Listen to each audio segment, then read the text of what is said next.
I'm Kelly. And I'm Connor. Yeah. And this is the 19th hole. A lot of excitement.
What's up? What's happening? So we're both kind of a little scrambling today. That's all right. It's okay. It's all right. It's better than okay. We're gonna be fine. We're gonna be just fine. I mean, it's okay that I looked at my account on DraftKings and saw that I had won, only to look at it this morning and see that I had not won after all. I wish that I could say that I felt sorry for you in the least, but I cannot think of the last time that I won our tournament. So, at this point, all you're telling me is that some of my hard-earned money evacuated itself from your DraftKings account. And now that makes Bo 2 for 2? Barely. Yeah. Oh, God. Well, if you listen to Bo won like $1 million last week. I don't know if you know that. I didn't know that. All of the money is in Bo's DraftKings account. All of it. All the monies. All the monies. All of the monies is in Bo's account. We get to talk smack about Bo because he's not here. I wish I could, but to be honest, he's kind of come into his own. Like all of a sudden he's just on fire. And not that we all aren't, but Bo in particular has just been nails. I think he got another in our tournament, which granted he plays probably 20 plus lineups just like I do. But I think in our tournament, I think he was 5 of 6 got through, if I'm not mistaken. So that was pretty good last week because I don't know about you. I had some carnage for sure. I thought I won ours. I briefly won ours. And then I came in second in Team Reserve Fall, that draft pool thingy, that draft contest. And then the third one I did on my own, did I come in the money? I think it was like $1.60 or something super silly like that. But I only play 3 or 4 lineups every week. And then the rest I do in props. So it was a fun week as usual. There's plenty of money to play with still, despite losing. I'm still like salty. Like it makes me very salty to be like, yes. And then be like, oh. But that's okay. Oh, I'm going to try and turn my other light on with a cutting board in my hand. I wish that we had in this state, I wish we had more actual like legal sports betting because I'd enjoy props a lot more, and some of the head-to-heads and stuff that you get to do would be I think I do a lot better than I've been doing. But we'll see. This is a new week. I tried a couple of new tactics that I'll share later on, but we'll see how it goes. We'll see how it goes. We can't cheers Bo. He's not here. I did promise we'd get wine drunk this week, and we are. We are. Wine. I'm having red as usual. It is chilled. A delightful Chardonnay. Chardonnay is probably the only white I can drink. It's not good Chardonnay. It could be a buttery Chardonnay. This one is. It's a buttery shard from Black Box. So, we keep it classy even when we're off the Busch Lights. We only drink out of cardboard boxes around here. It's legit. Mine is local, Page Springs Cellars, and Vino de la Familia, which is basic table wine. It's a Petite Syrah, 25% Malbec. Loosely translated, it means a whale's vagina. A whale's vagina. Keep it classy, San Diego. Wow. That is what happens when they leave it to us, Connor. Are you kidding? Bo would have said something way worse. Way worse. What color of wine is better when? What color? I like that description. In my opinion, I like red all of the time. I mean, it's alcohol, isn't it? I love red just because I don't like sweet things, and white is more often than not sweet. In the summer, if I'm by the pool, I will have a rosé, but it's a dry rosé. So Connor, take it away with your alcohol knowledge. No, I won't. I do know some stuff about wine, but I'm kind of with you. Like, I'm not a big wine person. Like, I can drink it, I can wax intellectual about it, but typically it's red. And like I said, I typically don't drink expensive wine either. I drink for sport most of the time. So, but no, I like a good cab. I really do enjoy like a nice Chardonnay. I typically actually like more of a dry Chard. So, and that actually, I probably drink that more than I drink red anymore, to be honest. My dogs are going crazy. Michael Vick come over or what? Somebody rang the doorbell, which always causes excitement. But yeah, I'm kind of with you actually. I was not much into rosé, and then I have been duped into drinking it a few times, and I see it has its place. I used to call it fake wine, but yes, it has its place indeed, and I do prefer dry. So red, if we're going to get into this, because it is the 19th hole, we're talking alcohol, and I love wine. I love wine as much, if not a little bit more than I love bourbon and whiskey. I just love wine. Reds, most people know that you drink a red with red meat. It goes great with a steak. It goes great with pasta, with red sauce of any kind. It's delicious and bold, and it comes in very different varietals. I only prefer to drink a bold, dry red. I don't like a light, fruity, any tartness or sweetness. So that's me. And then a white, you typically drink cold, much more chilled than a red. I like my reds almost room temperature, about 63 or 4 degrees. And whites, much colder than that. You keep them in your refrigerator, typically, if you're having a white, with fish, with chicken, with pasta and white sauce, on a hot summer day. And then you might catch old people putting ice cubes in their wine. But I discovered it's not just old people. At our event at Trophy Smack last weekend, Liz Loza, who is a fantasy sports analyst, likes ice in her rosé. I'll just leave that right there. Not to cast stones, but I typically, and even when I drink whiskey, I'm not a fan of adding any more water to anything. So if you want to chill the bottle, I'm down. Right. Sounds cool. I don't like adding something that's going to melt to my drink or my wine. But I was going to throw in too, wine. The easiest way to remember what wine pairs with what food is red wines are bitter, whites and rosés are acidic, sweet wines obviously are sweet.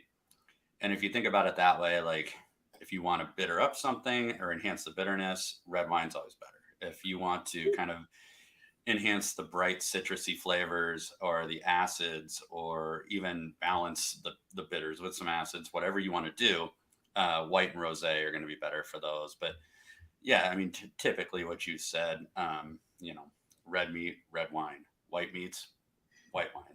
Yeah, But pretty much the easiest way. But I really love what you just described. I never even really thought of it that way. The only other thing, I had something else. Oh, yes. If you're buying wine from the grocery store, for instance, if you're a wine novice, wines are going to taste, what do we want to say, tart, alcohol-y.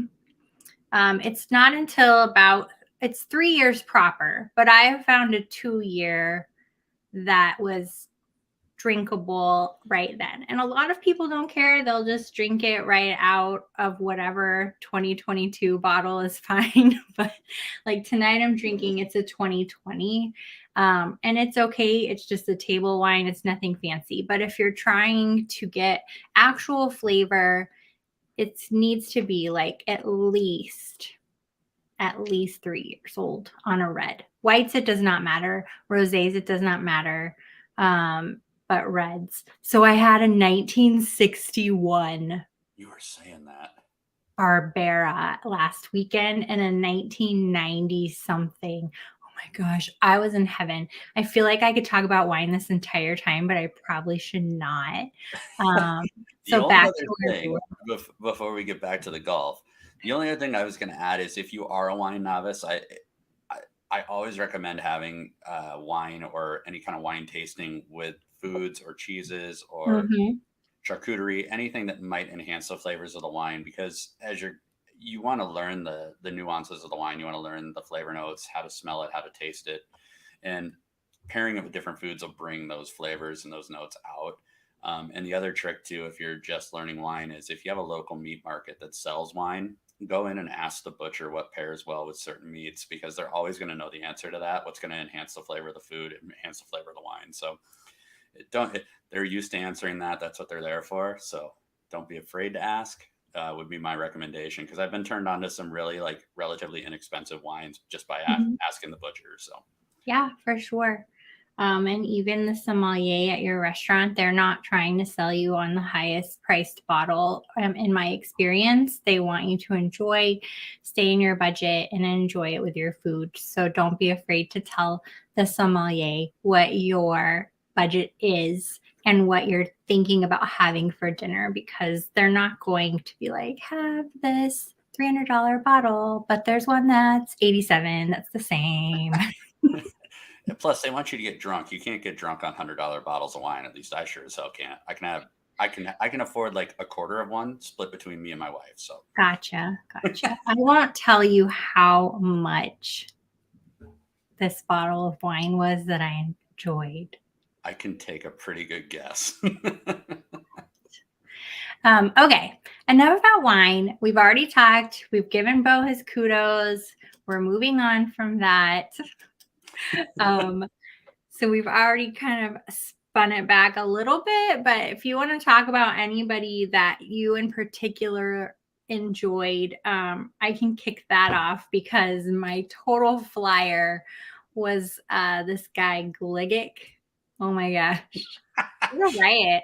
I was literally going like, oh, I don't have a flyer this week. Let me just scroll through some of this data. And yeah, it worked out very well. Whereas on the other hand, my top pick, as well as probably 90% of everybody's top pick, was Svensson this last week, and he missed the cut. So I had two, I can't remember who my other one is. I'll have to look up, but Gliggick and somebody else, rando, was on fire. It was so much fun. Well, and if you had Sanjay M, which I was the guy, I didn't play much of him, but he was the guy that I called out, as being, if I had to pick one above 10K, that would probably be where I would land. I mean, caught fire coming in on Sunday and actually helped Bo win. Obviously Tony Finau. I mean, that, yeah, that would have been a good play. But I think for in a lot of ways, again, we had the right players. Bo put them together correctly. So Yeah. you know, you By win a some, few you lose points, some. and only briefly. I'm not going to take anything away from you. I will say that the two of you sold me out of people again, and I gotta stop. I gotta stick to my guns on certain guys. Not that we had different complete pools. Like all of our players are typically in each other's pools.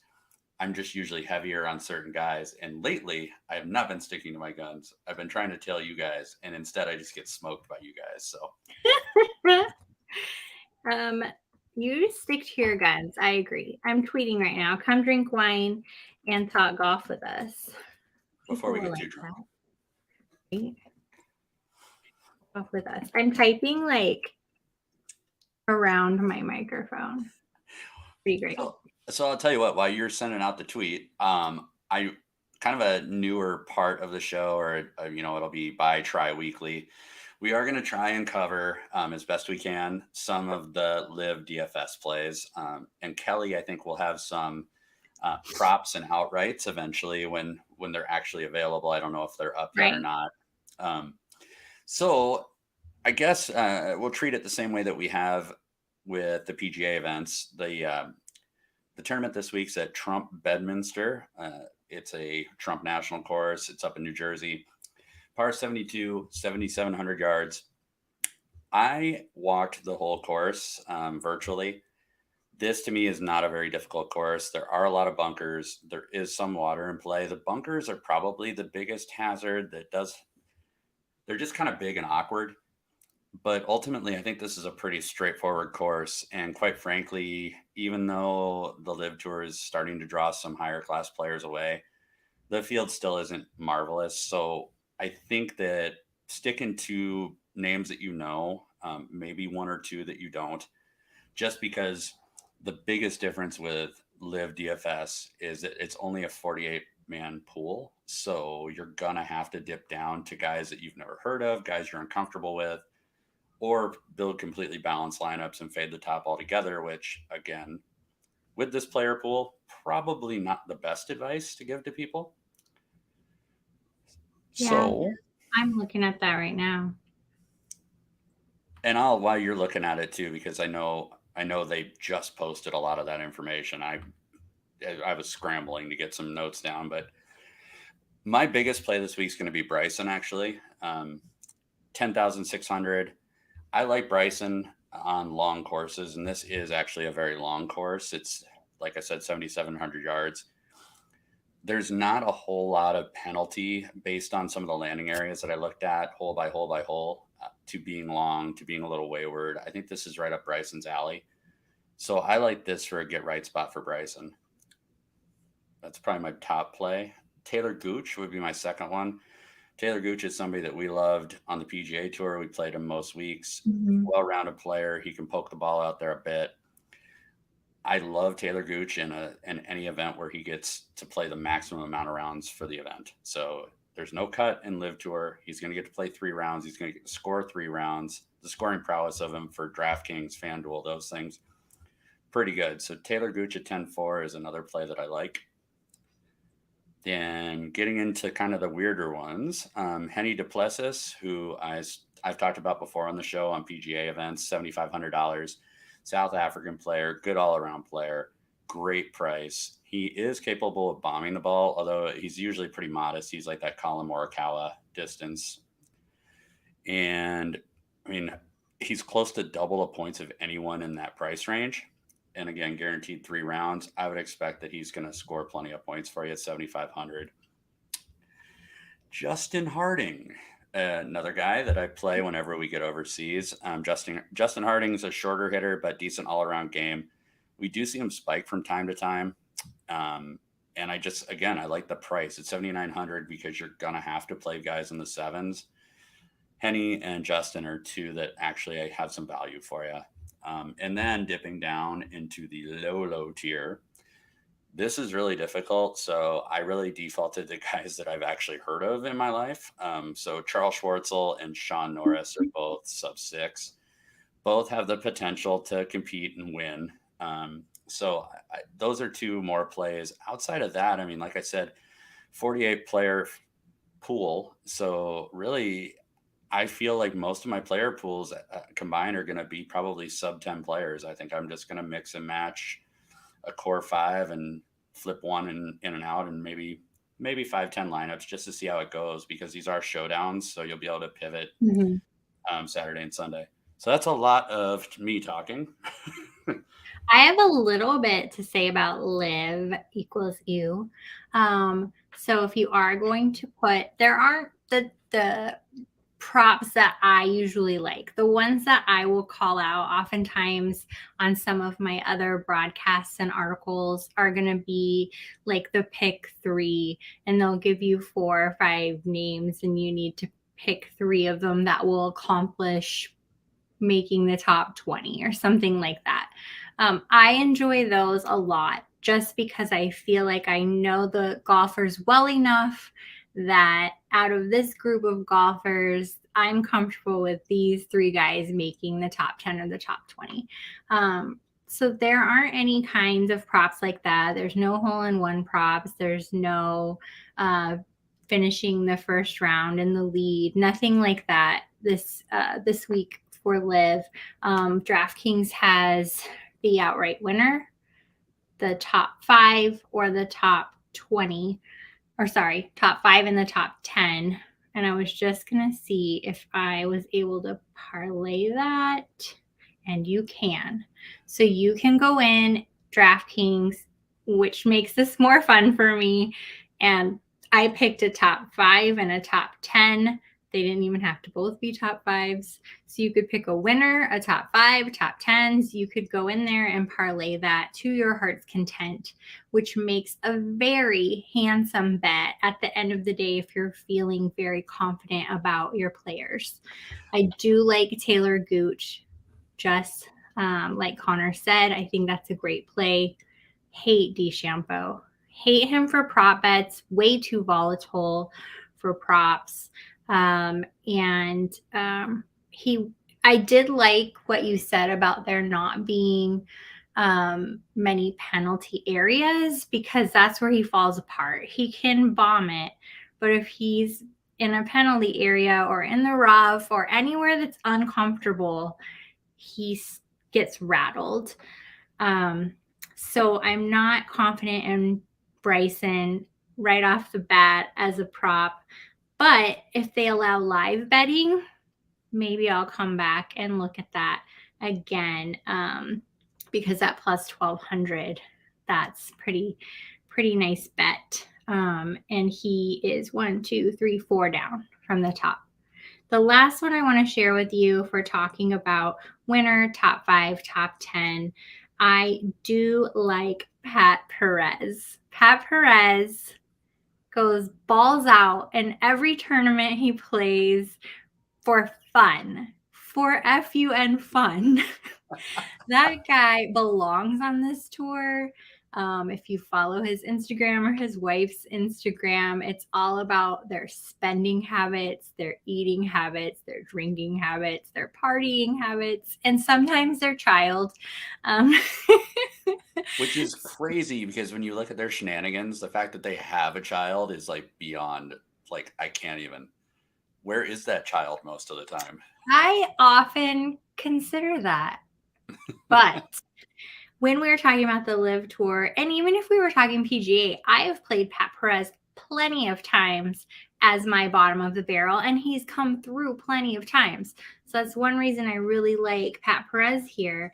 The problem, well, if I can say something about Pat Perez too before you move on, like, if there is a single golfer on the planet that I would say would do better at a hit and giggle, which is basically what this league is, it's Pat Perez. Like, the less shits he gives, the better he generally plays. That was my next point in general, not about Pat Perez per se, but I had this discussion this weekend. The problem with this tour is there is nothing to play for. They are paid. They're paid to show up. They have bonuses. Winning is inconsequential at this point, winning or losing. They already have the money. So when you find a guy who loves to play and perhaps didn't get the accolades on the PGA Tour like Pat Perez, this is a place for him to shine. These are his people. The fans in the stands, those are his people. So Pat Perez, probably my favorite pick for props, and he is at a hefty plus 3,500 plus 3,500 to win. I don't know that he'd be a winner.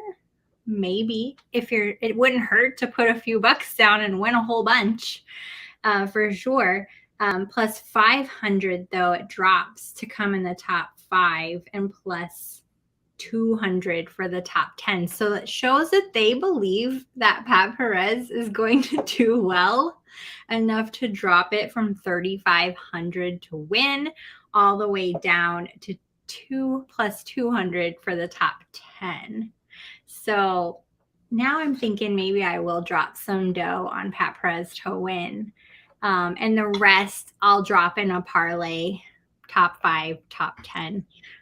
You're sure to build something up over 12 plus 1,200 and make a good day out of your LIV. For sure. And I think too, something that on off weeks where we don't have an actual LIV tournament, getting into some of the dynamics of the teams too, like Pat Perez is on a good team. I think it's a good environment. I think, like you said, it's his people. They have a parking lot party before and after the damn tournament. It's a shotgun start. People are there to party and get drunk. I mean, This is Pat Perez's life. And so I don't know that I actually really, really, really like Bryson to win.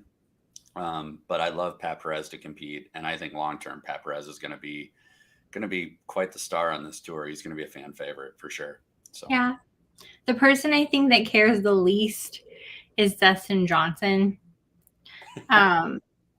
He and Phil, but Phil I don't think is playing this week. I didn't see him on there, but maybe he is, and I missed it. But those two are like whatever. So yeah, not on my radar. So let's talk about the Rocket Mortgage. What is it? Classic. Rocket Mortgage Classic this week in Detroit Golf Club. You know anything about it? I do, and to be honest, it's equally not exciting. This course is so Rocket Mortgage Classic, Detroit. Say that 3 times fast. Detroit Country Club, par 72. We're just under 7,400 yards. Fairly straightforward course, just like the one we just talked about. And this one is significantly shorter. Bombers would appear to have some advantage because the last 2 winners have both been bombers. The bomb and gouge players play style seems to be what's come to the top. So the rough and fairways don't offer really a whole lot of penalty. Bunkers are treacherous to a point, but greens are tricky and undulating. I want people that have close approach shots. I prefer good putting here. The last pretty much every winner here has gained on the putting green, specifically close range putting. A lot of people have been kind of touting 5 to 10 and then a 10 to 20 as well. And it does seem to hold true. The putting does matter here for whatever reason. Outside of that, though, I mean, I don't want to make a mountain out of a molehill. It's a pretty straightforward course, to be honest. The things I looked at, strokes gained off the tee, strokes gained approach. I looked at opportunities gained because, again, I want people that are in close proximity to the whole period.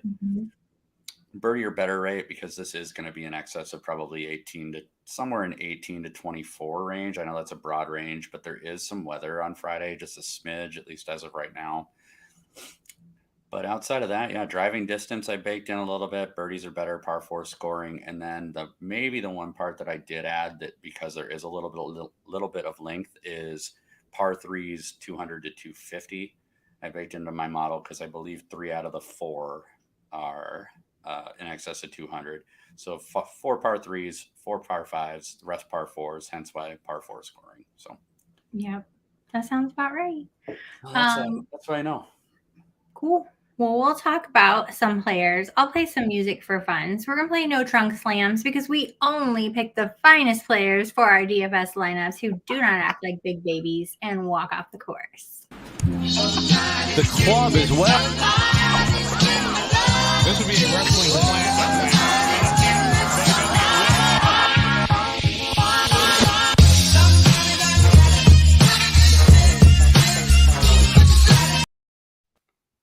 And there you go. Oh, we're back. Don't behave that way. Thought it was going to be a commercial break. A commercial break. Not quite. I could do a little commercial break today. I was at IKEA.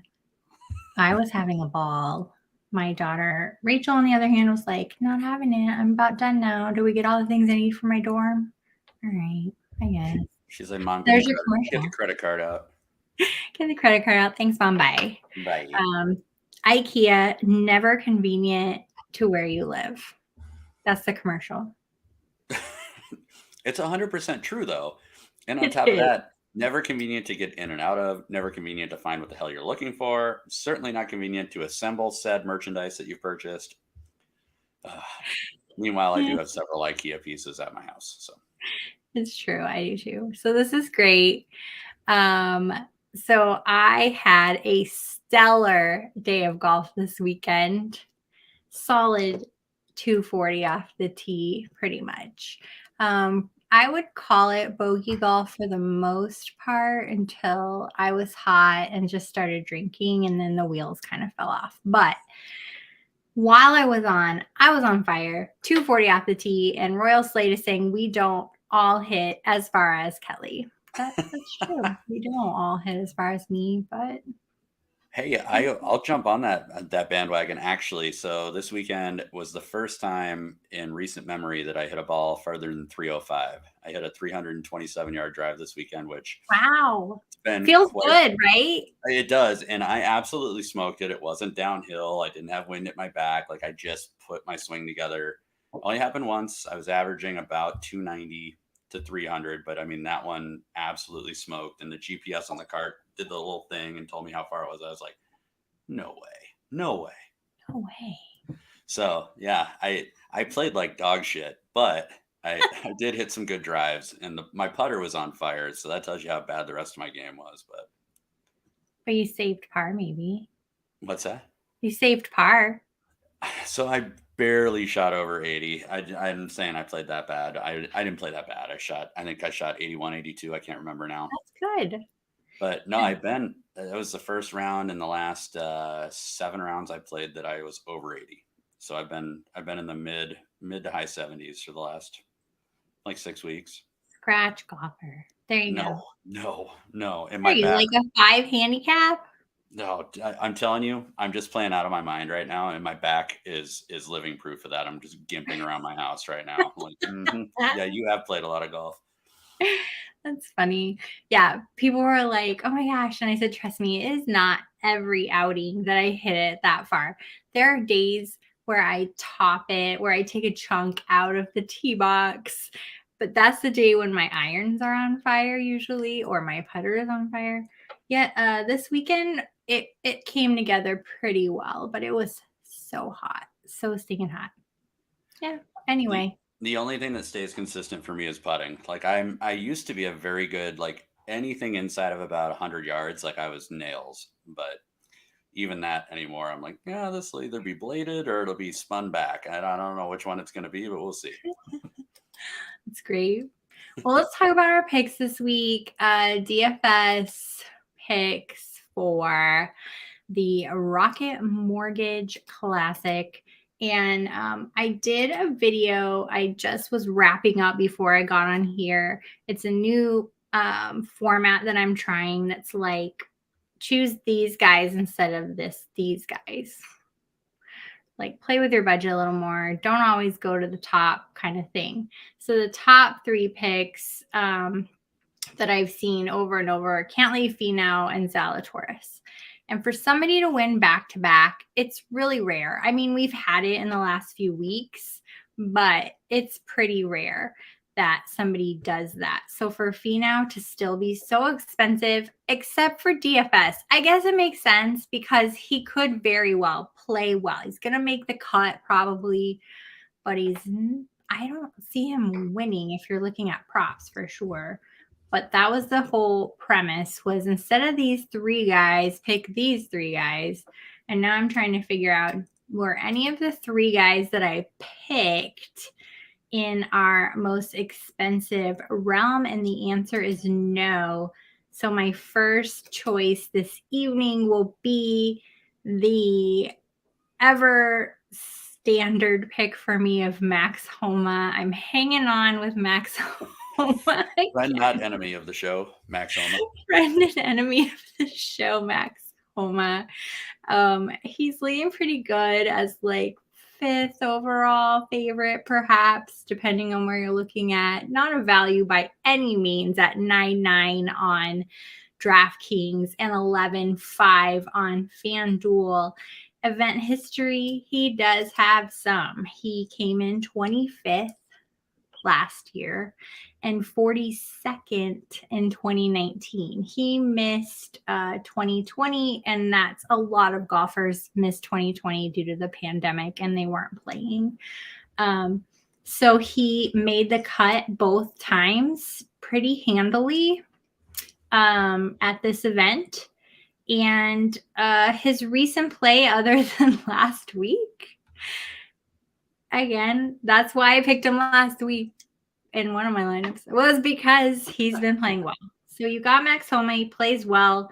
Looking at strokes gained, despite having a horrid week last week, he is still gaining in every category of strokes gained, which blows my mind when I look at data, because you know how much I love data, and that makes no sense to me, because normally when somebody has a really bad week, we'll see it reflected in their strokes gained. Where we're seeing it reflected for Max Homa happens to be putting. His putting average is down. But that's about it. I mean, in general, he stayed even keeled. If we go across and look at a little bit more of his stats, his proximity to the green wasn't so great.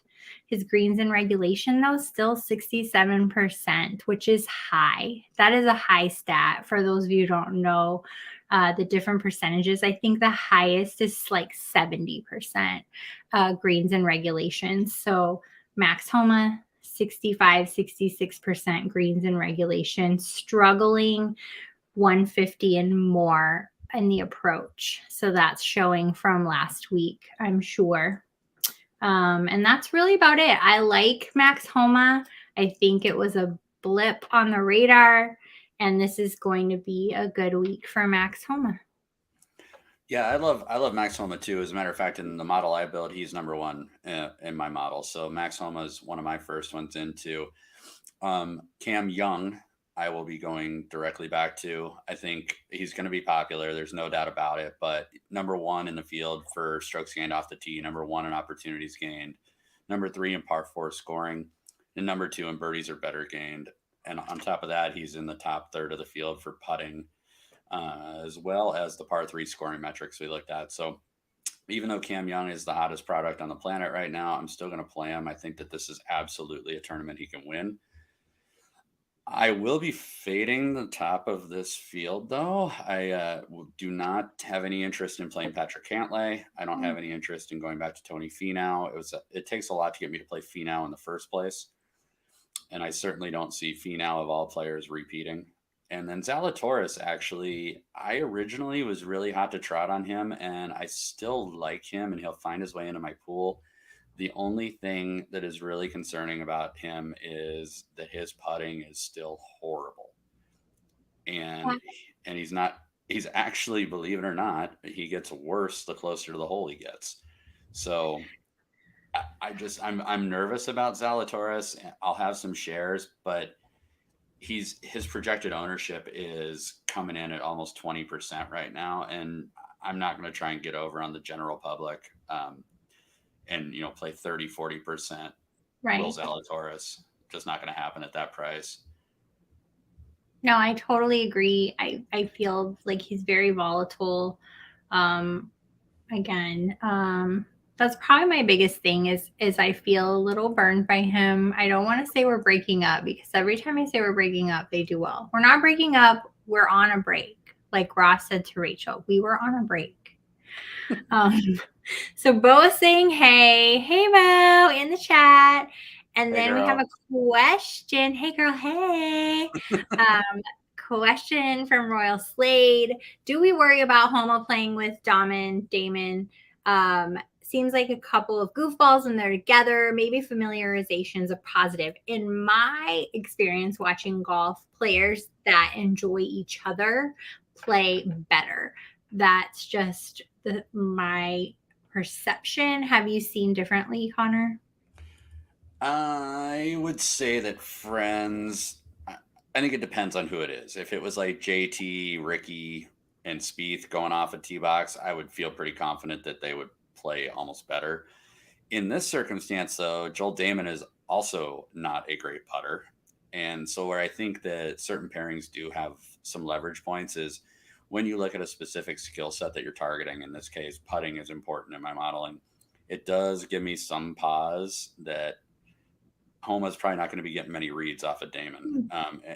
But vice versa, Damon may be a good leverage play because he'll be able to get some of the reads off of Homa, not only on approach shots and placement of those approach shots, but also the putting. So even though Damon doesn't rate out super well in models, like that's a spot, Royal, where like I would consider playing him just based on some of the partnership that he's going to have on the course. It may be a hindrance to Homa, which is a good point too. In transparency, I'm going to be probably heavier on Cam Young than I am on Max Homa, but I'll have some shares of Homa for sure. I'll definitely be playing Homa. I was just looking at Damon, and he's not a terrible value this week, which is great news. So we're looking at, we get to this later. I wouldn't have picked him anyway, probably, but this is a great question because maybe now I will. He's coming in at 7.2 on DraftKings and a hefty 9.1 on FanDuel. So somebody out there is seeing what you're seeing and wondering, is this a good pairing because they play well together, or to the opposite, maybe they're not. But event history, he came in 21st last year at this event. So it's nothing to sneeze at. And the same as we're talking about with Homa, there's a blip on Damon's radar last week. Not so great. The week prior, skin of his teeth.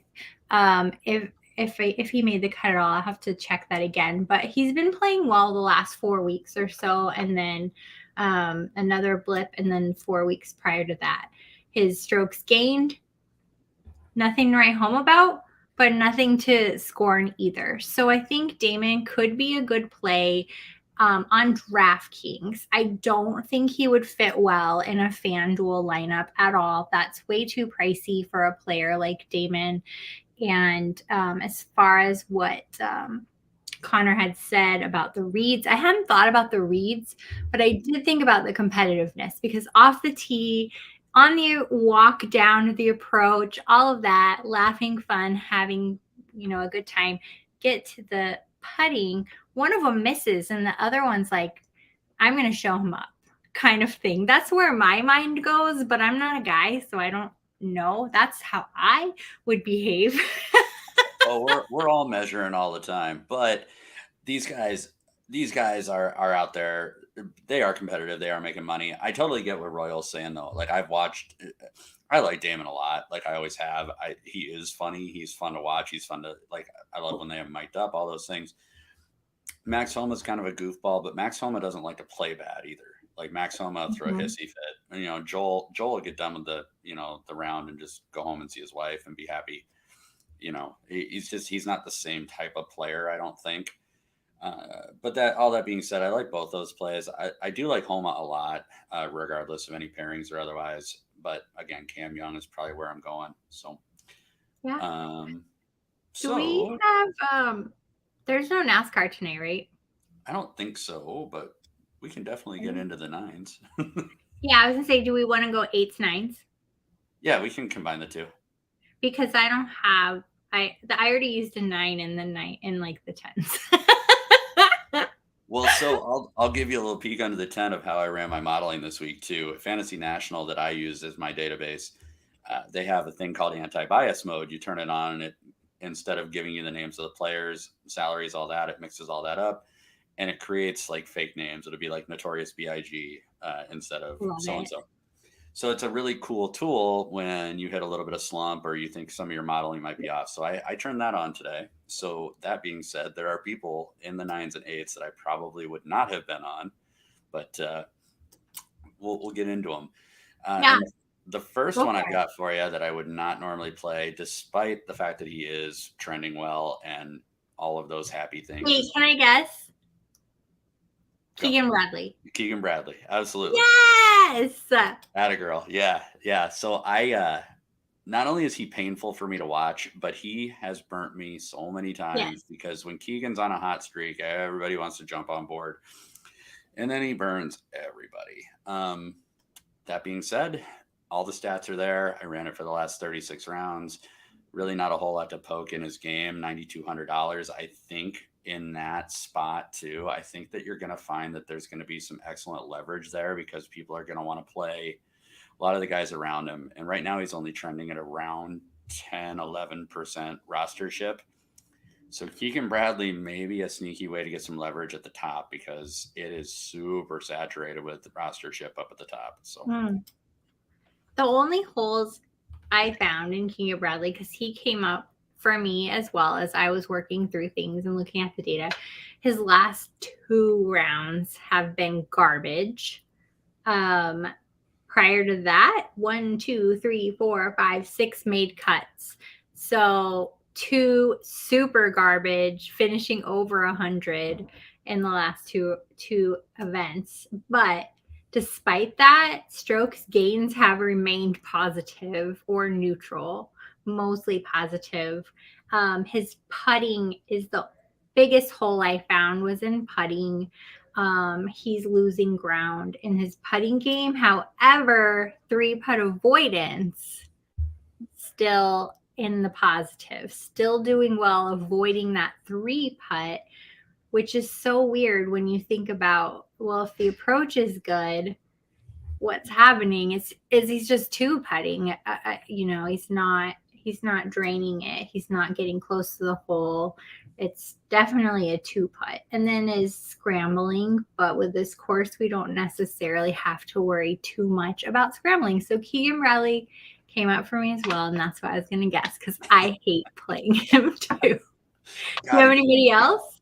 Mav McNeely, I will have some shares of. Mav is super high owned right now, so I'm gonna have a FOMO lineup or two with him. But Mav is another person that, like, as much as I want him to be fantastic and nails every single week, it just hasn't come to fruition yet.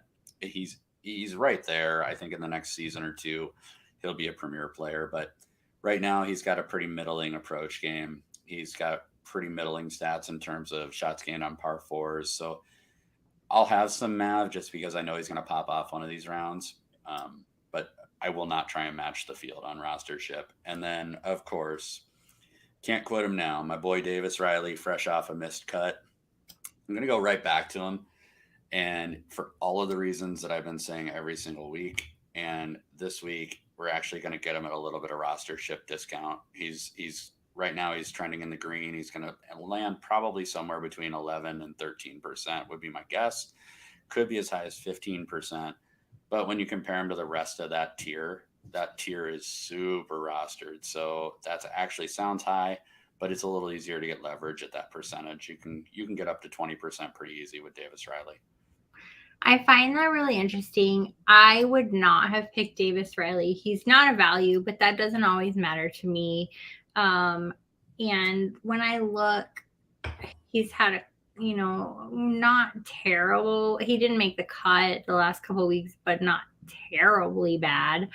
And then prior to that, 1, 2, 3, 4, 5, 6 again made cuts, and some of them, majority of them over 13 or higher, which is great. Strokes gained looks good, except around the green. But then we get to putting, and putting is not looking good right now. And it could be due to those two. That could have been where he lost his game. It's hard to know without actually physically looking back at the tape, but I personally would not have picked Davis Riley, but I know you're, like you said, you can't quit him. I feel the same about some players, Fitzpatrick, who's not playing this week. It's interesting with Riley because I myself am trying to figure out where he really lost strokes. Over the last 5 rounds, he's pretty much flat on around the green and pretty much flat in putting. I mean, he's close to a stroke lost in putting, but that's actually not abnormal for him. Like he's less than a stroke one way or the other. I mean, he's okay at putting. He's not great. Outside of that, I mean, he's gained almost 6 strokes from tee to green in the last 5. Like, so I don't know. I'm a little lost, and I think there's probably some eye tests that needed to happen there, but I'm going to just trust the skill set I see. And this kid is a true player, and he's got what I consider to be the right game for this course. So I think that makes sense. I mean, other than Keegan Bradley, I don't have anybody that really rose to the top. I usually will say Maverick McNeely, but I'm out on him this week. I may play him once just because I don't want to have FOMO. I'll be sad if I don't play him. But the next one I would pick is right on the edge if we're talking 8 and 9s, and that would be your favorite, Mark Hubbard. You play him a lot. And I definitely have Mark Hubbard in my lineup this week.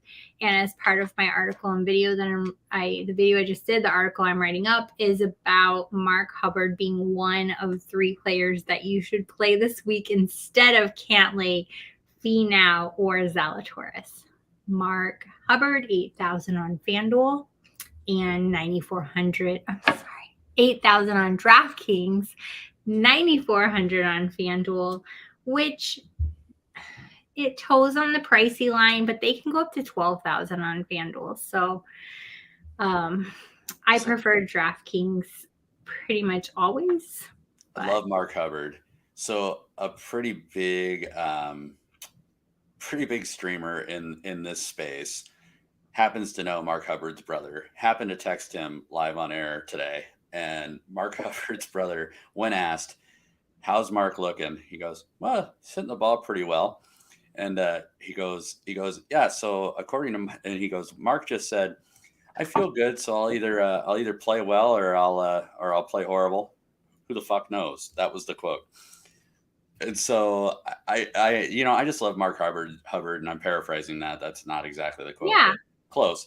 I love Mark Hubbard, and I love his attitude, and I love his vibe. And really, I think he's a good course fit here. So I'll have some Hubbard for sure.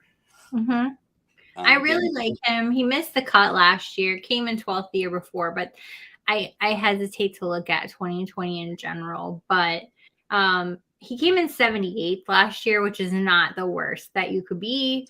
Not obviously didn't make the cut, but his last 2 events, 3, 4, maybe 5, 6 events he's made the cut. I would have to look back at 5 weeks ago to see what the cut line was, but he's played a solid 6 weeks of golf. I'll say that. Solid 6 weeks of golf.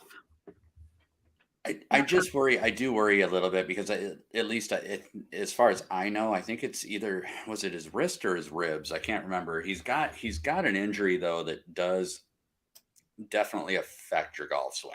Ooh. So I did not know that. So that's the only thing I'm worried about with him. I'll have some shares. I think the nice thing is the roster ship's low, so you don't have to. My recommendation on a guy like Hubbard this week would be take yourself, build 2 lineups, and build your core 5 people and play one with Hubbard and swap from Hubbard to somebody else just in case. Yeah, that's not a bad move. But what I do like about Hubbard, while he is not a long bomber, he's well under 300 yards, 280-ish. He is fairly accurate, 63%, with some of the highest being around 67% accuracy. So he's got good accuracy. what we call a good drive, I'm assuming is that it's not OB. They can still play it. He's up in the tops of that with everybody as well. When we talk about greens and regulations, 68%, super high, if not one of the highest greens and regulations among these players. You always have like they're in the top 10, they're in the whatever. I'm just eyeballing it. But approach stats all on the up and up until we get outside of 200 yards. But how often are we outside of 200 yards? I think about my own game, unless it's like a par 5. There's not often that I'm outside of 200 yards in general. So this course is going to definitely be longer on approach shots, just based on some of the length. Or I'm sorry, nope, I'm thinking of the LIV one. Never mind. Forget I said that. Forget he said that. Rewind. So I'm not super worried about him landing outside of 200 yards on this course. I'm not going to stress about it. And I'm not worried about Kelly. Scrambling, because scrambling he's good at anyway. So Mark Hubbard, great play this week. One of my favorites, if not my very favorite this week. So let's move it on down to the 6s and 7s so we can wrap this baby up, maybe. We actually are pacing okay. Do you want to jump in? Do you want me to keep rambling? No, I got you. All right. So somebody who I may play a little more than Mr. Hubbard, I like Chris Kirk a lot this week. And I'm not alone. We're not alone. A lot of people are on Chris Kirk, but everything about it seems to be the right fit for Chris Kirk. So I'm going to have Chris Kirk. Detroit, BC, going 100 miles on the freeway right now. Can't miss a Kelly shout out. Shout out Detroit, BC. Thanks, Chris, for tuning in and giving some love. I've seen that guy on multiple football podcasts. Chris is one of my, no, not one of my very best friend. Connor, you're right up there, but Chris is my very best friend. Chris is good, actually. I've watched plenty. I think he's done a few things with Nate that I've watched. Yeah, he's great. Sorry to interrupt. Let's get back to Chris Kirk, because Chris Kirk is also featured in my article of 3 guys to play instead of the top 3. I love the Kirk call. The only part about Kirk that is concerning a little bit is the putting. However, the approach metrics and the proximity metrics that I looked at and the opportunities game metric, he's right there. So, and he does get better the closer to the hole he gets, which is, you would think, inherently that would be like a normal thing. But when you look at certain players, it's not. They actually putt better from farther distances. So Kirk is not one of those guys. He's got a good make percentage inside of 10 feet. I like everything about how he shapes up. And $7,800 is why he's so popular. Mm-hmm. But like I said, it's a nice, but not the most popular. He's pretty damn popular. He's popular, but, well, actually, yeah. No, some of these guys, though, like, especially in the top 4, are like 20+ percentage owned. I mean, the last I looked was 15%. What do you have? He's right there on mine too, but I think what you're going to find, though, is that number is going to spike significantly as the ownership at the top goes up. Just because if you decide to start with Patrick Cantlay at 10-7, which right now I've got him projected to be 32% owned, which is insane. Mm-hmm. Do not play Patrick Cantlay this week. I don't even care if he wins. 32% owned is ludicrous. Like, do not try and get over on that. But I think if you do buy into that at 10-7, you're probably going to have to play a couple of guys in the low 9s, mid 8s, whatever. And then if you're not wanting to get down into no man's land in the 6s, and there really aren't a whole lot of good value down in that 6 range, Chris Kirk at $7,800 is like a really good price point to help be, again, kind of a cornerstone piece to your lineup. So I think people are going to fall on him by the end of the week. You're right. I am looking, and I don't love anyone under 7, to be honest. I don't know. We can talk about it for sure. Maybe we just talk about the 7s because there's so much goodness, right? And I mean, you could make an entire lineup and win this bitch with 7s. I have 3. Yeah, I have 3 in the 7s before we go like sub 7 though. So I got 3 more. You have Hubbard. Hubbard's at 8. We have Chris Kirk at 7, 8. I have Chris Kirk as well. Who else do you have? Brendan Steele, who took a price reduction this week. I like him for all the same reasons we liked him last week. And then Chris Gotterup, who is some kind of a master at DK points. I'm going to keep riding that train. He rates out 9th in my model. All the stats look good. Putting is a little worrisome, but again, he's got good ownership. Yeah, the ownership does. Again, though, I think what I'm doing differently in my lineup build is my like building blocks of my lineup are going to probably be in the 7s. Like I'm going to eat the chalk in the 7s and find leverage plays outside of the 7s because there's plenty of them. Like right off the top, you're boxing out 33% of the field by not playing Patrick Cantlay. I mean, that's a super easy pivot to do. So Gotterup and then Svensson, I think, is going to be a great play this week, just from the standpoint that we loved him last week on a harder course.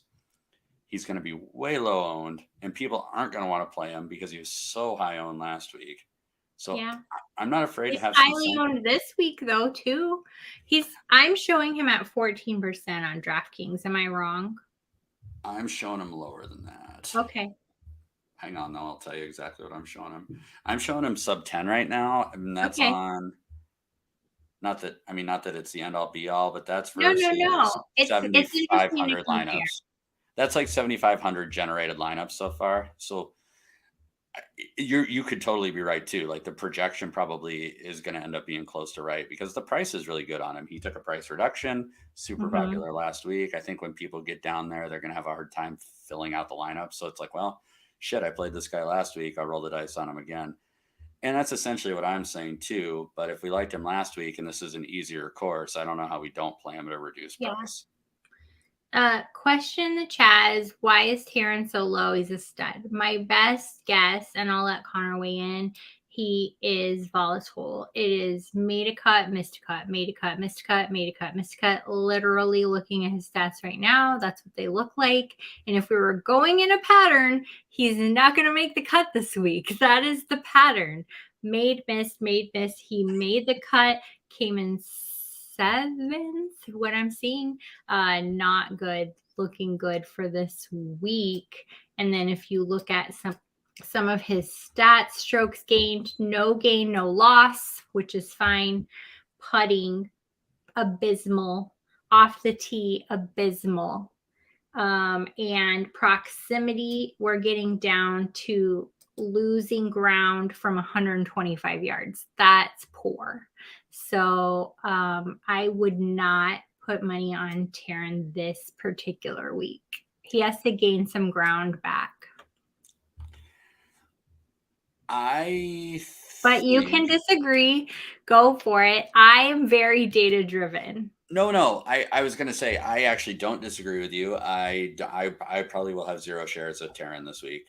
I was going to say that a few weeks back when we first brought him up, I was a lot with Bo. I think Bo brought him up first. That I think it is a player that's well-rounded. I think it's somebody we're going to see more and more, providing that he stays with the PGA. I think he's on exemptions right now, but the more and more he plays on U.S. soil, I think the better and better he gets. Unfortunately, there's just nothing to show me that he's that guy yet. And interestingly enough, he's at $7,100. I've already talked about a cool leverage play that I think it's not even a leverage play because he's projecting at 2% rostership, but Joel Damon right above him at 7,200 versus Callum Taryn at projected to be 12.5 to 13.5% rostership. It's just more of a game theory play. I'll probably go up to Joel Damon more than I'll play Taryn. I actually don't hate Patrick Rogers metrics wise this week. He is picking up some steam, but he's got the right skill set for this course as well. So there's just guys around him that I like significantly more. It's not a Callum Taryn week in my mind. And unfortunately, I think a lot of the DFS players out there are gravitating towards him based on what I'm seeing numbers wise. I agree. I don't like it this week. It doesn't feel good.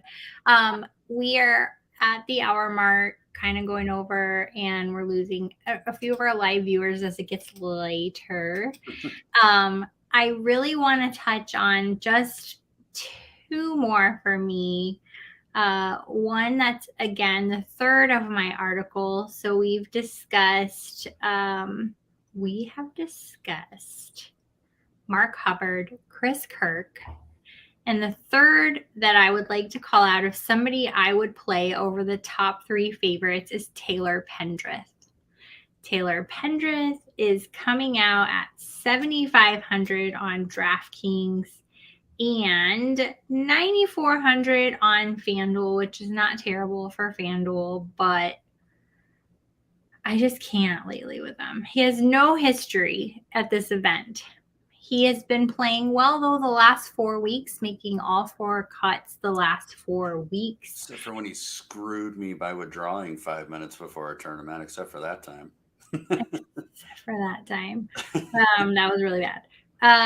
And strokes gained, perfect. Strokes gains are fine, either up or mediocre, staying the same. Same with putting.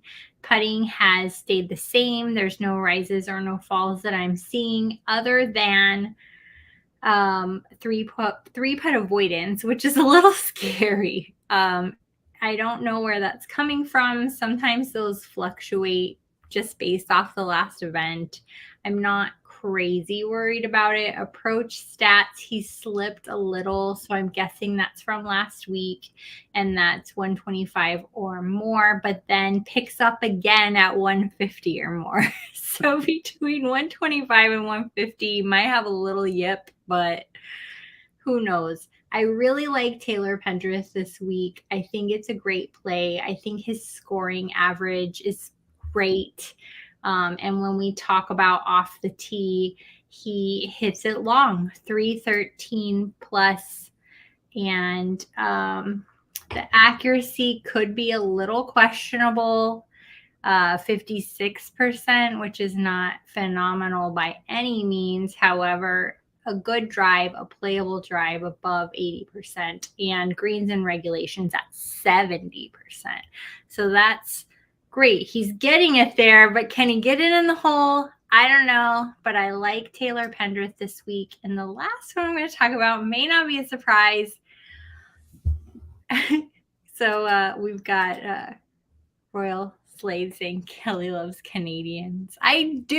I pick them all the time. I can't help it. My last pick this week. See, I'm just trying to be polite, hanging out.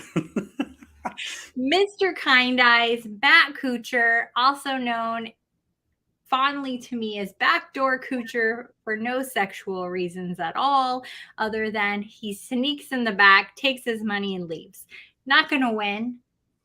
Gonna How make is that not sexual? It's just not. He sneaks in the back, takes his money, and leaves. He's gonna make the top 20, the top 10. Kuchar is a great player. He doesn't, for some reason, I just feel like he doesn't care if he wins. He just wants a solid paycheck, and he's gonna go home to his family because he plays every effing week. It feels like his family never sees him, so he's like, I gotta bring home a paycheck. But I do like Matt Kuchar this week, and he comes in at 7,500 on FanDuel, 9,100. Can you stop me right now? 9,100 on FanDuel, 7,500 on DraftKings. And if you want to go talk about his stats, he's not played well the last couple weeks, barely missed a cut a week ago, but still holding steady on strokes gained, holding steady on putts, does not 3-putt. Matt Kuchar is not a 3-putter, my friends. And I like it. I like me some Matt Kuchar, DFS all the way. Prop bets, not so much, but a DFS lineup, yes. Give me Matt Kuchar every day of the week. I like Gooch, and then I'm going to basically 1 minute warning, give you a bunch of guys we didn't talk about, just as other plays that are really good. So Cole Hammer, brought him up last week. You need somebody at the bottom to throw a dart at, or you're really stacking top heavy. I still believe in Cole Hammer. Michael Thorbjornsen, who's a Stanford player. Fantastic. All-American. amazing value at $7,100. Scores DK points from the limited results that he does have. So there's another super cool leverage point at 7,100 if you want to get weird. And then Ricky Fowler, who I've been on for a few weeks now. I'm going to keep riding a little bit. Ricky Fowler's got good form right now. He needs a really good performance FedEx Cup wise this week. So I look for Fowler to actually play well. Adam Hadwin, another spot where I really like Hadwin. Denny McCarthy up top is a guy that we skipped over that I really did want to bring up. Best putter in the PGA right now. Super, super clutch. So Denny McCarthy, I think, is a great play this week. Good approach game, good putting. Tom Kim, we didn't bring up. Tom Kim is another guy in that price range, kind of mid-tier, where Tom Kim is 3 weeks now. He's putting up points. And then the one that's probably going to get the most flack or blowback from you guys is I will be playing Kevin Kisner at that ridiculous price tag because approach game, putting, when it matters, he's found it. He's been trending right the last 3 tournaments. I think Kevin Kisner can be top 5, if not better, this week. He found his putter, and that's all that you need out of Kevin Kisner. So that's probably my weirdest one, and a lot of people are not going to want to pay $9,100 for him. But I think Kisner is absolutely live doing this. So yeah, I like it, but I don't like Kisner. I agree. I'm not playing Kisner. I agree with what you said. The last player I will throw in as a dart throw is my same dart throw as last week, and that is Michael Gliggick. And that dude is like so under the radar. It's ridiculous. So if you want to pick somebody fun to watch, because it was fun to watch, I'm not just saying that. He's coming in at 7,000 on DraftKings, which is a steal, and 8-2 on FanDuel, which again is a pretty big steal when you're talking FanDuel. And the event history for this guy made the cut last year. 2020, not so great, which is kind of a sad thing to say. But his last 1, 2, 3, 4 weeks, 40th place 4 weeks ago, 10th, 21st, 16th. This guy is somebody that I am going to keep an eye on, and I'm sure I will play to fill in that last spot where I'm trying to save some money. That was fun. Do you have him on there? Gliggick. Love it. That was awesome. All right, captains, and let's get out of here. I'm going to take I lost, so I'm going to take I'll take Cam Young. Shoot, who do I want to take? Do I want to take Hubbard, or do I want to just go wild and pick Gooch? We're running out of tournaments that make sense for you to even try to take Kuchar as your captain. So, all right, I'm going to take Hubbard. Bo has no say. So I have Hubbard. You have who again? Cam Young. Cam Young. Oh, do I want Max Homa? Do I want Max Homa or do I want Mark Hubbard? Max Homa for sure. Okay, I'll take Max Hubbard. Max Hubbard. Perfect. Max Homa. We'll play Mark Hubbard.